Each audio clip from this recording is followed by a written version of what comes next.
Hai, Assalamualaikum warahmatullahi wabarakatuh. Perkenalkan, saya Alda Ismi Aziza, mahasiswa Pendidikan Agama Islam, Fakultas Tarbiyah dan Ilmu Keguruan, Institut Agama Islam Negeri Ponorogo. Pada hari ini, saya akan membuat sebuah review jurnal. Nah, apa aja nih harus dipersiapkan? Pertama, kita harus mencari sebuah jurnal yang akan kita review. Lalu, kita harus menuliskan hal-hal yang perlu untuk kita review. Yang pertama ada judul, nama jurnal, tahun, volume dan halaman, penulis, reviewer, tanggal review, latar belakang, lalu ada juga tujuan dari penelitian, terus permasalahan, objek penelitian, subjek penelitian, metodologi penelitian, lalu ada juga yang harus paling penting dituliskan adalah hasil penelitian, kelebihan, serta kekurangan dari jurnal. Oke, kita akan bahas dari yang paling pertama yaitu judul. Judul jurnal ini harus kita letakkan dalam review jurnal. Judul ini saya beri warna biru, yaitu pengaruh disiplin ibadah sholat, lingkungan sekolah, dan intelijensi terhadap hasil belajar peserta didik mata pelajaran pendidikan agama Islam. Nah, setelah judul, di sini kita akan meletakkan nama jurnal. Kita harus menuliskan nama jurnalnya. Pada jurnal yang saya ambil, ini nama jurnalnya adalah Edukasi, yaitu Jurnal Penelitian Pendidikan Agama dan Keagamaan. Setelah nama jurnal, kita harus juga meletakkan tahun. Kapan sih jurnal ini diterbitkan? Nah, di sini kita bisa lihat, jurnal ini tertulis tahun 2018. Selanjutnya, ada juga volume dan halaman. Volume dan halaman pada jurnal yang saya ambil tertulis sebagai volume 16 dengan nomor 2. Dan halamannya 166 sampai 178. Selanjutnya, ada juga penulis. Nah, ini adalah yang tidak boleh kita lupakan. Penulis. Penulis saya beri warna merah muda, yaitu penulisnya adalah Wahyu Bagja Sulfemi. Selanjutnya, ada juga reviewer. Reviewer adalah orang yang mereview jurnal, yaitu saya sendiri, Alda Ismi Aziza dengan nomor NIM 201180264. Tanggal review. Tanggal review itu hari ini pada tanggal 10 Oktober 2020. Selanjutnya, latar belakang. Latar belakang ini adalah alasan mengapa jurnal ini dipilih untuk dituliskan. Di sini kita bisa lihat latar belakang itu ada pada pendahuluan. Nah, latar belakangnya itu ini. Nah, sekolah sebagai institusi pendidikan harus melakukan pembinaan pendidikan untuk peserta didiknya, didasarkan pada kepercayaan dan tuntutan lingkungan keluarga dan masyarakat. Proses pembelajaran pendidikan agama Islam, khususnya di sekolah-sekolah menengah, belum dilaksanakan secara optimal, sehingga perannya belum secara keseluruhan membentuk nilai-nilai keimanan dan ketakwaan kepada Allah serta akhlak mulia belum dicapai secara efektif. Akan tetapi, yang jadi permasalahan di sini adalah mata pelajaran PAI dianggap oleh peserta didik tidak sepenting pelajaran yang akan diujikan dalam ujian nasional. Nah, seperti yang kita tahu, dalam pelajaran-pelajaran yang diujikan dalam ujian nasional, peserta didik akan sibuk mencari tempat les untuk melakukan belajar tambahan. Sedangkan pada pendidikan agama Islam sangat jarang ditemukan untuk peserta didik yang mencari pelajaran tambahan di tempat-tempat les. Seperti itu. Maka hal ini menjadi latar belakang dari dituliskannya sebuah jurnal yang berjudul Pengaruh Disiplin Ibadah Sholat, Lingkungan Sekolah, dan Intelijensi terhadap hasil belajar peserta didik mata pelajaran pendidikan agama Islam. Setelah latar belakang kita sudah tuliskan, maka yang selanjutnya tujuan penelitian. Apa sih tujuannya penelitian ini dibuat? Oke, kita bisa temukan tujuan penelitian ini di sini. Sebenarnya kita bisa temukan pada bagian abstrak, di mana ini memuat tujuan, metode, populasi atau subjek dan objek, dan pengumpulan data serta hasil secara ringkas dari jurnal ini. Nah, di sini tertulis bahwa penelitian bertujuan untuk mengetahui analisis disiplin, ibadah sholat, lingkungan sekolah, dan intelijensi terhadap hasil belajar peserta didik mata pelajaran pendidikan agama Islam di sekolah menengah negeri sekecamatan Pamijahan Kabupaten Bogor. Ya, tapi kalau kita lihat di sini di pendahuluan, di sini juga tertulis tujuan secara lebih rincinya, yaitu untuk mengetahui pengaruh. Yang pertama itu pengaruh disiplin ibadah sholat terhadap hasil belajar, yang kedua pengaruh lingkungan sekolah terhadap hasil belajar, yang ketiga intelijensi terhadap hasil belajar, dan yang keempat disiplin ibadah sholat, lingkungan sekolah, dan intelijensi secara bersama-sama terhadap hasil belajar pendidikan agama Islam peserta didik. Setelah kita telah mengetahui tujuan dari penelitian, yang selanjutnya kita tuliskan adalah permasalahan. Permasalahan ini dapat kita ambil dari latar belakang yang sebelumnya kita sudah temukan. Nah, pada jurnal ini permasalahannya adalah PAI sebagai mata pelajaran keagamaan, khususnya pada sekolah-sekolah menengah, baik SMA maupun SMK ini belum dilaksanakan secara optimal, sehingga perannya sebagai mata pelajaran yang berorientasi pada pembentukan nilai-nilai keimanan dan ketakwaan kepada Allah serta akhlak mulia belum dapat dicapai secara efektif. Nah, selanjutnya ada objek penelitian. Pada jurnal ini, objek penelitiannya adalah disiplin ibadah sholat, lingkungan sekolah, dan intelijensi terhadap hasil belajar peserta didik mata pelajaran PAI atau Pendidikan Agama Islam. Selanjutnya ada subjek penelitian. Subjek penelitian adalah seluruh peserta didik SMA negeri sekecamatan Pamijahan Kabupaten Bogor dengan sampel berukuran 60 orang peserta didik yang dipilih secara random atau acak. Selanjutnya ada metodologi penelitian atau cara yang digunakan.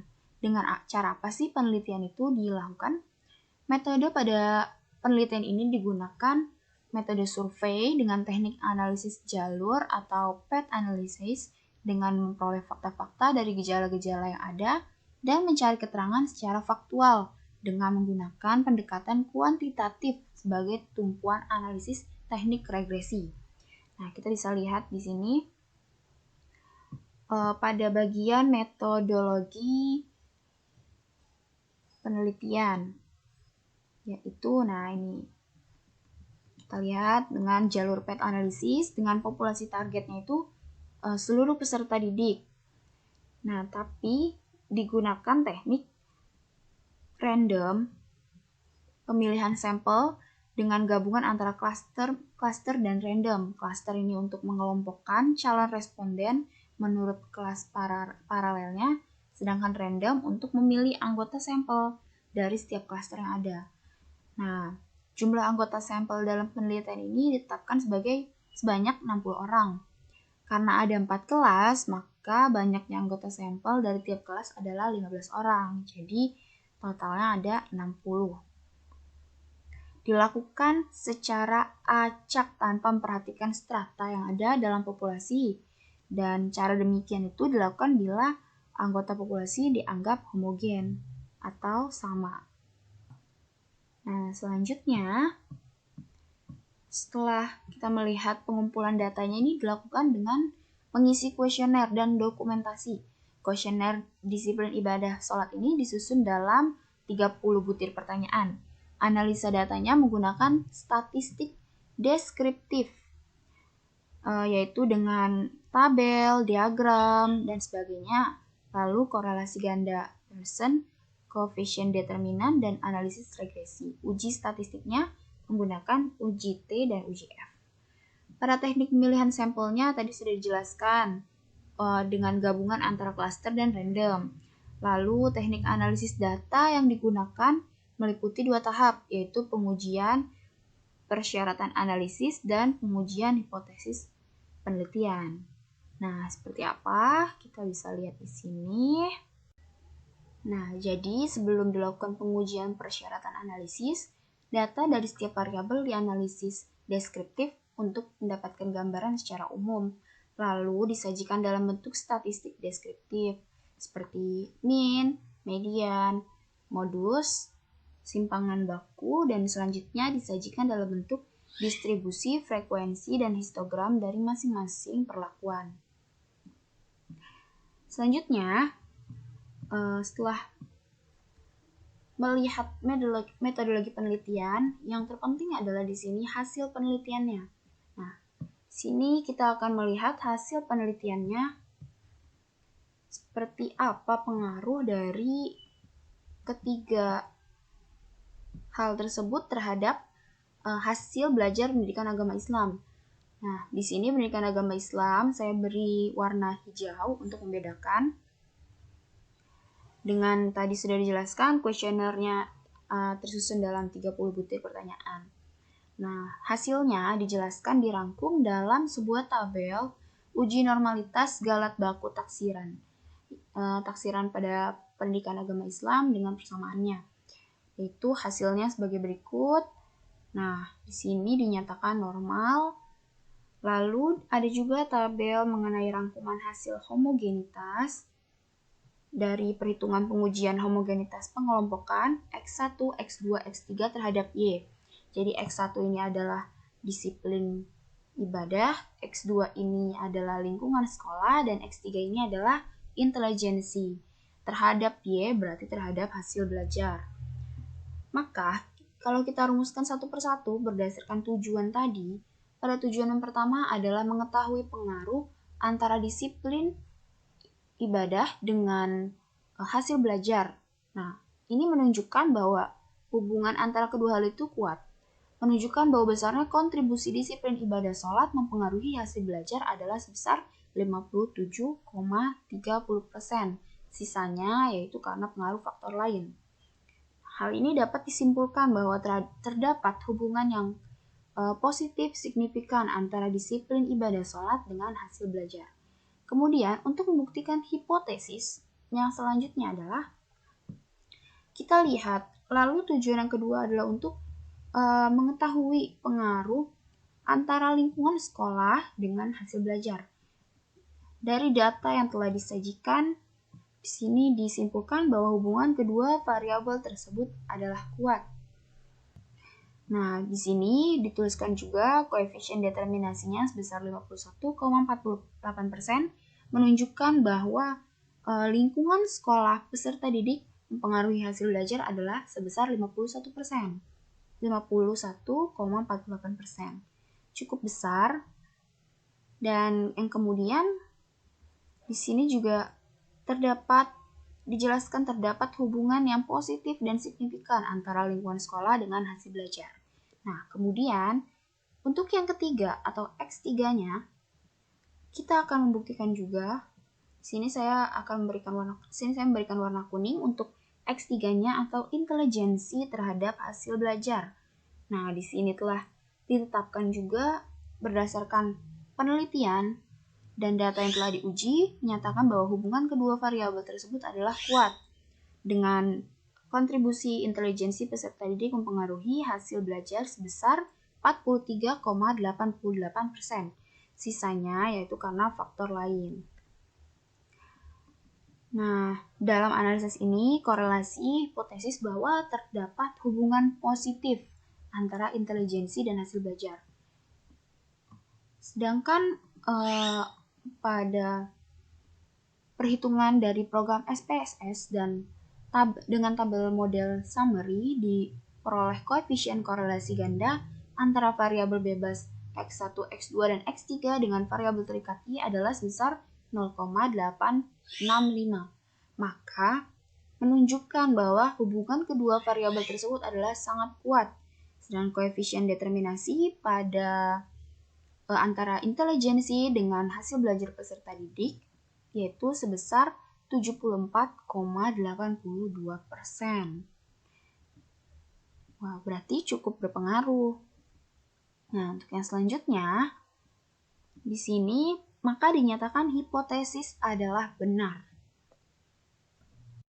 Berdasarkan data-data statistik yang tadi telah disajikan, maka dapat tarik kesimpulan yang pertama bahwa disiplin sholat peserta didik SMA negeri di Kecamatan Pamijahan, Kabupaten Bogor dengan variabel terikatnya hasil belajar PAI bahwa yang mempengaruhi hasil belajar adalah faktor disiplin ibadah sholat salah satunya. Walaupun faktor lain juga mempengaruhi.